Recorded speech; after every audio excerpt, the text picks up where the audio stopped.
हर पीढ़ को लगाई सीने से, ना जाने वो कितना वो कष्ट उठाई होगी। पाँव का बना करके प्यार का झूला वो तुझे दिन रात झुलाई होगी। उस माँ की आंखों में एक बूंद भी आंसू मत खोलना, उस माँ के दिल को पत्थर बना के मत तोड़ना, क्योंकि आप पर सब कुछ डिपेंड करता है। भारत का कहा जाता है भारत में सबसे ज्यादा युवाओं का देश है। जिस भारत के युवाओं का देश है, जिस भारत के युवाओं की फौज है, अगर भारत के युवाओं को भारत के मुख्य धारा से कनेक्ट कर दिया जाए, में रहे हैं। जैसे सर ने बताया, हम शुरू से ही परम पूज्य आदरणीय गुरुजनों का बहुत मान सम्मान करते हैं, क्योंकि जो ज्ञान का पंख है वो परम पूज्य आदरणीय गुरुजन ही आकाश की बुलंदियों तक उड़ने का हौसला देते हैं। तो हम यहाँ पर 26 जनवरी सन 2025 को इस प्रांगण में उपस्थित हैं। कहा जाता है 26 जनवरी का जो सफर रहा काफी मुश्किलों से भरा रहा, क्योंकि हमारे देश में अंग्रेजों ने लगभग में 200 सालों तक भारत को गुलाम करके रखा। वहाँ पर हमारा कोई नियम, कोई कायदा, कोई संविधान नहीं था, और इसी का फायदा उठाकर अंग्रेज हमें 200 सालों तक गुलाम किए। और कहीं न कहीं जब भारत की तमाम प्रकार के विरासतें थी, राज प्रथा था, अलग अलग राज्य का अलग अलग नियम, अलग अलग कानून हुआ करता था, लेकिन जब अंग्रेजों ने उसी कमी को पकड़कर भारत को 200 सालों तक गुलाम किया और भारतीय समझ गए कि हमें एक होना है, भारत को अंग्रेजों के चंगुल से छुड़ाना है, तो सबसे पहले अपना संविधान बनाना होगा, ताकि भारतवर्ष को हम एक यूनियन बनाए, पूरे भारत को हम यूनियन बनाए, संगठित करें। तो हमारा संविधान जो था 2 वर्ष 11 माह 18 दिन में बनकर तैयार होता है। और जब भारतीय संविधान सभा बना रही थी संविधान को, तो वहाँ पर अंग्रेज कह रहे थे भारत में विभिन्न मजहब, विभिन्न जातियों के लोग रहते हैं, भारत कभी आपस में बंध के रह ही नहीं सकता। लेकिन भारतीय संविधान सभा ने दुनिया के सभी देशों के संविधान समझा और उसकी 72 विशेषताओं को भारतीय संविधान सभा ने 2 वर्ष 18 दिन में अपने संविधान में सम्मिलित कर दुनिया का सबसे बड़ा लिखित संविधान बनाया। और हमारा संविधान 26 नवंबर सन 1949 को बनकर तैयार होता है और 26 जनवरी 1950 को पूरे देश में लागू कर दिया जाता है। तब से पूरा देश बाबा साहब भीमराव अम्बेडकर के द्वारा बनाए गए संविधान का सम्मान करता है और आप लोगों के अधिकार की बात भी संविधान करता है। न्यायालय से लेकर के कोर्ट कचहरी में जाएंगे, संविधान के नियम और कायदे नियम के अनुसार ही जो प्रक्रिया है अपनाई जाती है। तो सदैव संविधान ने हम लोगों को मार्गदर्शन दिया है और आने वाली जनरेशन को भी संविधान मार्गदर्शन देता रहेगा। तो जरूरी है इस 26 जनवरी जो ये पर्व है, इसे हम हर्षोल्लास के साथ मनाए। ये भी सुनते हैं किसान इंटर कॉलेज और भारतवर्ष के सभी कॉलेजों में काफी धूमधाम से मनाया जाता है। और कहीं न कहीं भारत के इतिहास को, भारत के लोगों के संघर्ष को ये दिन याद दिलाता है। हम यहाँ पर सेफ्टी है, सुरक्षित हैं। तो कोई इस वक्त वीर जवान बॉर्डर पर तैनात होगा, उसकी पॉकेट की थैलियों में इस वक्त बम के गोले और हाथ में होल्ड किए हुए राइफल होंगे। मानो अपने देश को, अपने देश के मान सम्मान और गौरव को आकाश की बुलंदियों तक ले जाने के लिए 7x24 hour ready to fire mode में देश की सरहदों की रक्षा करता है। ऐसे वीर जवान जो अपने देश की सरहद की रखवाली करते हैं और आपको ये माहौल देते हैं ताकि आप पढ़ लिख करके परम पूज्य आदरणीय गुरुजनों की चरणों की छत्र छाया में रहते हुए अपने घर परिवार जिले देश का नाम रोशन करें और भारत के मान सम्मान और गौरव को आकाश की बुलंदियों तक ले जाएं। जब इंटर कॉलेज जब यहाँ पर नहीं था तो महिलाओं को विशेषकर काफी काफी समस्याएं होती थी पढ़ने में, पढ़ाई लिखाई में। लेकिन जब से विश्वविद्यालय किसान इंटर कॉलेज पौठा में बना है, तब से यहाँ क्षेत्र की कचरांचल के जो ये रापी का इलाका है, अब महिलाओं को भी पढ़ने में कोई समस्या नहीं है। बाकी माता पिता कितना बैक करते हैं और बच्चे कितना मेहनत करते हैं, उनके ऊपर डिपेंड करता है।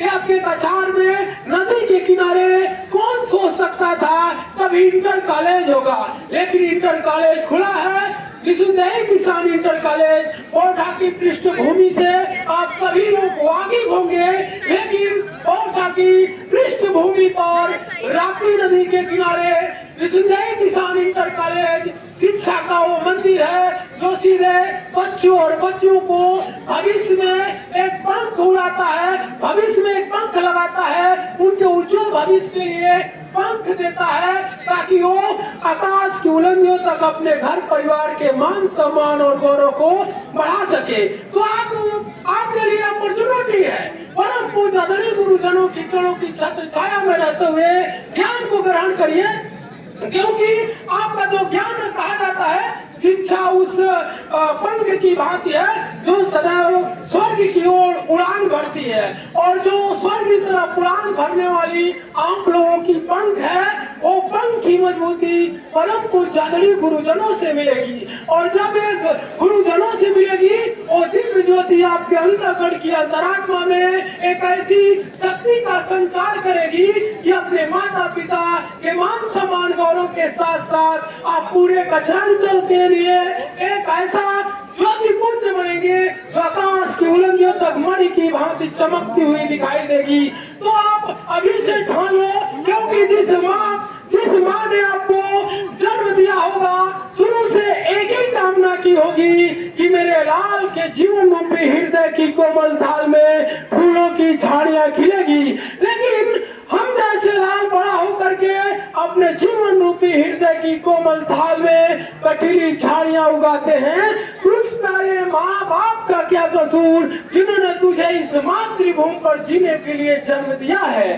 तो आज ही प्रतिज्ञा कर लो कि इस तिरंगे झंडे के मान सम्मान और गौरव के लिए जितने लोगों ने कुर्बानियां दी है, और जितने लोग इस वक्त बॉर्डर पर तैनात होकर के आप लोगों को सुरक्षित माहौल दिया है, इस माहौल का आप किस तरीके से यूज करते हो अपने राष्ट्र के निर्माण में, किस तरीके से अपने ज्ञान की शक्ति झोंकते हो, वो आप पर डिपेंड करता है। वो आप पर डिपेंड करता है आप इस ज्ञान रूपी मंदिर से क्या सीख कर जाते हैं, सब कुछ आप पर डिपेंड करता है। क्योंकि यहाँ पर जो परम पूज्य आदरणीय गुरुजन बैठे हैं, इनके ज्ञान का कोई अंत नहीं है।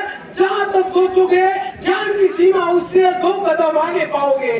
तो गुरुजन क्या करते हैं, आपको आपकी मंजिल को पहाड़ पर चमचमाती हुई जो आपकी मंजिल है, एक डोर से बांध देते हैं। उस डोर को आपको 4 लाइन बना के जाना है, ताकि उस डोर को जब 4 लाइन बनाकर वहां तक आप जाओगे, तो आपके पीछे आने वाली पीढ़ियां उससे आगे तक रास्ता देखेगी। और इसी कारवा से भारत का जो सम्मान है, आपके क्षेत्र का सम्मान है, आकाश की बुलंदियों तक जाएगा। और कहा जाता है दुनिया के किसी भी राष्ट्र की संस्कृति के धरोहर परम पूज्य आदरणीय गुरुजन ही होते हैं। परम पूज्य आदरणीय गुरुजन ही दुनिया के किसी भी राष्ट्र की संस्कृति के धरोहर होते हैं। वो आप जैसे, हमारे जैसे लाखों करोड़ों युवाओं की संस्कार की जड़ों में खाद और डाई डालने का कार्य करते हैं, और अपनी मेहनत और परिश्रम के शक्ति से सींच कर उसमें प्रवान शक्तियां प्रदान करते हैं। ऐसे गुरुजनों की चरणों की छत्र छाया में रहते हुए ज्ञान प्राप्ति करना बच्चों के लिए किसी वरदान से कम नहीं होता, और जो इस वरदान को लेने में चूक जाता है, जीवन भर ठोकरें खाता है। तो आपके ऊपर सब कुछ डिपेंड है कि आप क्या बनना चाहते हो। क्योंकि कहा जाता है परम पूज्य आदरणीय गुरुजन उस दीपक की भांति होते हैं जो स्वयं जलकर दूसरों को प्रकाश देने का कार्य करते हैं, और आपसे उम्मीद लगाते हैं जो शिष्य, जो बच्चे बच्चियां इनसे ज्ञान ले रही हैं, इनके ज्ञान को एक दिन यही बच्चे बच्चियां आकाश की बुलंदियों तक मणि की भांति चमकते हुए दिखाएंगे। तो टीचर भी काफी गर्व फील करेंगे, आपके माता पिता क्षेत्र भी आप पर नाच करेगा। तो आज प्रतिज्ञा कर लो, जय मंदिर है, यहाँ से जब जाना है तो आकाश की बुलंदियों तक अपना बिना पताका फहराना है। और हमेशा याद रखना, इस तिरंगे झंडे के मान सम्मान और गौरव के लिए कुछ भी आए तो समझौता करने की आवश्यकता नहीं है, लेकिन सबसे पहले आवश्यकता है आप उसके काबिल बनिए, इसके लिए सक्षम बनिए, तभी आप कर पाएंगे।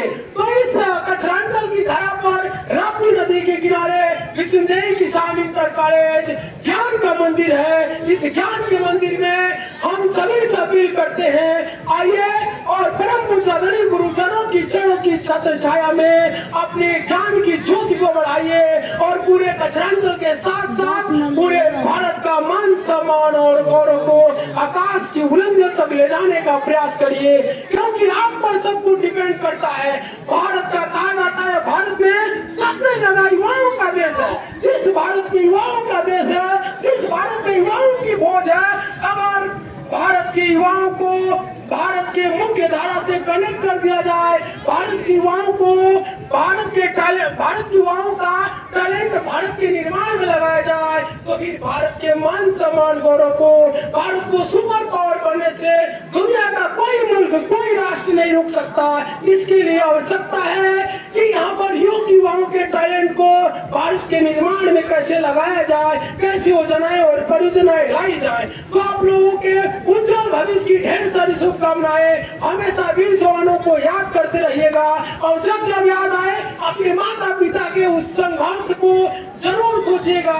पढ़ते वक्त जिस बच्चों को नींद आ जाए, इस माता पिता को एक बार सोचिएगा, माँ की आंखों में अगर आपकी वजह से अगर आपके माँ की आंखों में एक बूंद भी आंसू खुलती है, तो वो आपके दिल में वो उफान नदी, उफान सुनामी के समान होना चाहिए। क्योंकि जिस माँ ने 9 माह तक आपने गर्भ में पाला होगा, ना जाने वो कितना कष्ट उठाई होगी, हर पीढ़ को लगाई सीने से, ना जाने वो कितना वो कष्ट उठाई होगी। पाँव का बना करके प्यार का झूला वो तुझे दिन रात झुलाई होगी। उस माँ की आंखों में एक बूंद भी आंसू मत खोलना, उस माँ के दिल को पत्थर बना के मत तोड़ना। अगर आप जिस माँ बाप ने इस प्रांगण में पढ़ने के लिए भेजा है, अगर आप पढ़ोगे नहीं तो ये समझो उस माँ की आंखों में आप आंसू खोल रही हैं, उस माँ के दिल को पत्थर बना के तोड़ रही हैं। ये कतई आपसे उम्मीद नहीं करते, तो आप हमेशा संकल्प लीजिए,